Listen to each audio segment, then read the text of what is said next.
Hi, welcome to Scene by Scene, where we take you through the movie making process. I'm Thomas. I'm Bree. And I'm Abby. Today we're going to be talking about the casting process in films. So, first off, Bree and Abby, tell me what you know about casting. So, from what I know, that there's auditions and that's how they pick the people, but honestly, not much else. I know that when there's like a movie where there's like two main actors, you have to do like the pair audition. If they like one person, they'll take that person and pair it with someone else. And then there's like green screen auditions and everything, but that's pretty much it. All right, so pretty good.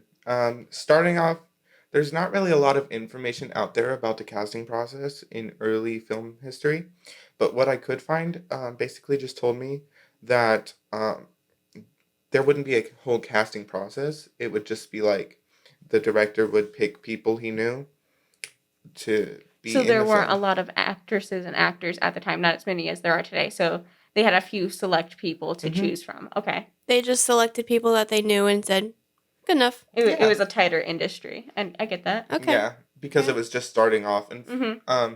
you didn't really have to. Not as competitive. Yeah, and there wasn't like it was during like silent films, but Okay. like moving forward into like the 50s, uh, we like started to see the casting process as we know it.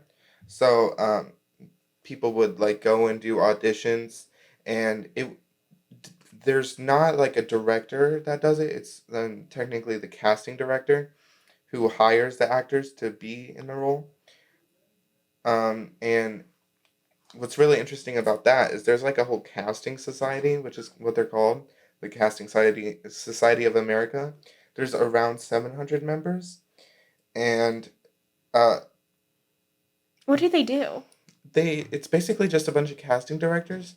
So the casting directors, they go to talent agencies and they like are like, hey, I need a person that fits this role, and So is it just for better organization of people who have already been auditioned? So like almost a filing system or something? I mean basically, so the not the casting director, but the talent Mm-hmm. agency has like a list of people that they have on file for Mm-hmm. talent, and the casting director would go to the agency and be like, I need your best people on this. Mm-hmm. And then they would send them a few, and then they would go through auditions. Okay. Okay. That makes more sense. Mm-hmm. Yeah. Which is pretty interesting. And even since like the 90s, you would think that it's just more recently, but even since the 90s, this is kind of going completely a different way. But actors would send in videos of themselves. Like they wouldn't go and actually audition. That would make it's getting to be a broader and broader field, and more people are going into it just as it progresses. So that would make sense that they just have so many people that it's physically it not impossible, but it makes it more difficult to do as many in-person interviews. Yeah. Mm-hmm. And I think it's interesting that they've been doing that, like sending videos in for so long when like just like recently, as the pandemic has hit, like other types of meetings have just started going digital, and I just find that interesting. Um, so there's two types of auditions. There's like audition pieces where an actor would generally have like this is generally for like theater and musicals, like musical films. They would have like audition pieces, and each actor would have like their own like songs that they're really good at. And then the other more interesting type of audition is called cold casting, Mm-hmm. or cold reading, and I think it's interesting How does because that happen? they go and they are given a script at the moment, and they are like, read it. Do what you can. Yeah. Interesting. Okay. And sometimes, So they're given no preparation. yeah, no preparation. You just gotta do it on the spot. On the spot. Yeah. Interesting. Okay. Really putting you through the test of I wonder if what they're will you testing be like on set. Oh, not only that, but I wonder if that's testing like improvisation. Mm-hmm. and how you could work off script. Well, not only off script, but like on the moment. Mm-hmm. Also, there are a lot of unscripted moments that make the final cut. Yeah. That's true. And sometimes there's better than the original You can find a lot of like YouTube segments of like unscripted yeah, moments. Yeah, the actors unscripted. going off script. In Yeah. Friends, in Marvel. And Especially, who was it? Robin Williams. Most of his movies were unscripted, but that was Robin Williams. Wasn't the genie? Most of his lines were unscripted. Yeah, Aladdin basically. Okay, something really interesting about Aladdin actually is he would run about what was it? I don't know. $150,000 for like doing a movie because it's Robin Williams. But for Aladdin he did it for like 75,000 just because he wanted to leave something for kids, which was really sweet. But basically they just put him in a room with a microphone and they were like, have fun. And then the people who did the animations just did it around his scripting. Because I love that. Yeah, none of his that parts makes me love Aladdin even more. Yeah, I think they basically like bullet pointed like this is where it's going. Yeah. Fill it in. I love the genie. It's one of my favorites. He's so funny. Yeah, no offense, but Will Smith did no justice. Oh God, no.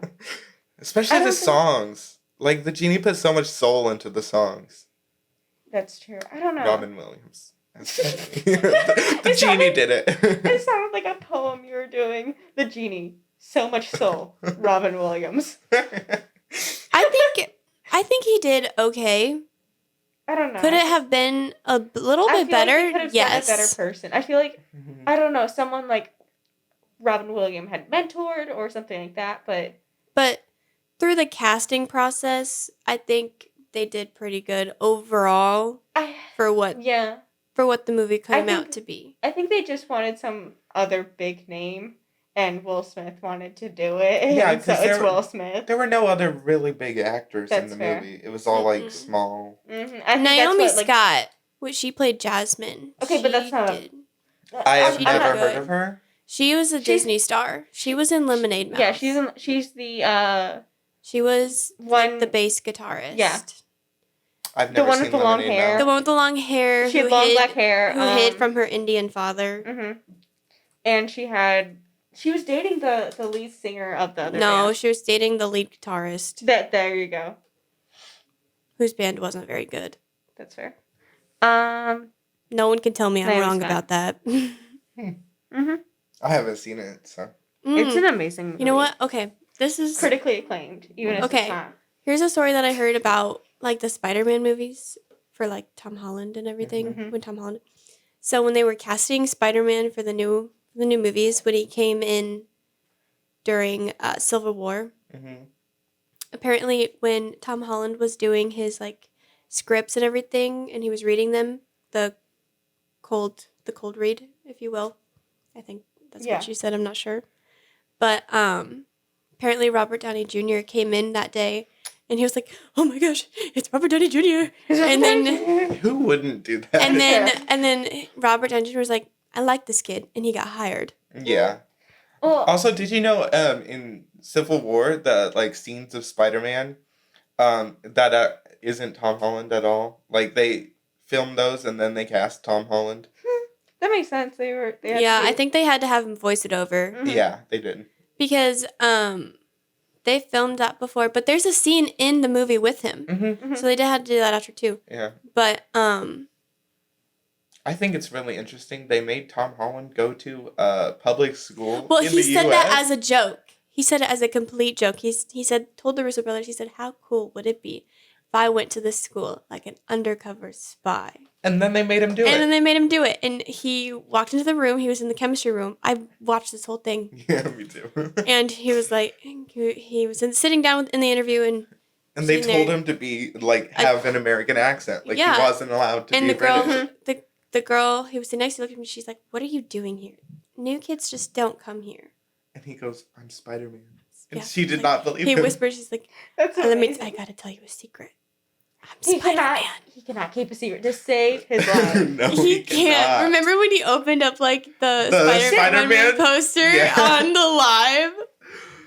Hasn't he exposed like 2 movies? Pretty much. I know one, but I feel like there's. I one feel more. bad for every time he does like He must feel when he, so when he bad. does like a press tour or like Mhm. a press release something.